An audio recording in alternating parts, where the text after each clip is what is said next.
Une heure après l'ouverture, la queue de 80 personnes s'est résorbée. Le centre s'est organisé pour cette dernière journée de dépôt des déclarations papier. À l'extérieur, accueille des usagers qui ont du mal avec Internet. Cette année pourtant, c'est obligatoire. On filtre les personnes dont on voit qui sont un peu en difficulté, ce qu'on appelle le public un peu fragile. Ceux-là, on ne discute pas, on les laisse déposer. Donc vous voyez, on les aide, on vérifie quand même que la déclaration soit bien faite et on leur fait déposer la déclaration dans l'une, donc la déclaration papier.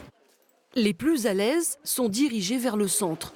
12 bornes libre-service ont été installées alors qu'elles n'étaient que 3 l'année dernière et les usagers sont accompagnés dans la procédure. Ne vous énervez pas, madame.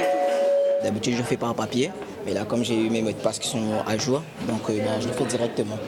Et alors, ça se passe comment? En fait, il faut bien lire pour être sûr de bien remplir. Comme ça, tout est dans les normes pour ne pas attendre que on ait une surprise à la fin. C'est ma fille qui s'en occupe d'habitude. Là, c'est la première année que je vais m'en occuper. Et c'est pour ça que, On t'attend, c'est un peu compliqué, oui, mais ça viendra. Oui, ça viendra. Donc on leur montre comment ils font, ils doivent faire la première fois. On leur crée leur compte, parce que souvent ils n'ont pas de compte. Et quelquefois, on leur donne leurs identifiants et ils se débrouillent tout seuls quand ils sont un peu plus à l'aise avec Internet. Le nombre de déclarants en ligne a d'ores et déjà augmenté de 38% comparé à 2018. Alors que la campagne n'est pas finie, les centres de Lille ont du coup enregistré une baisse de l'ordre de 40% de la fréquentation.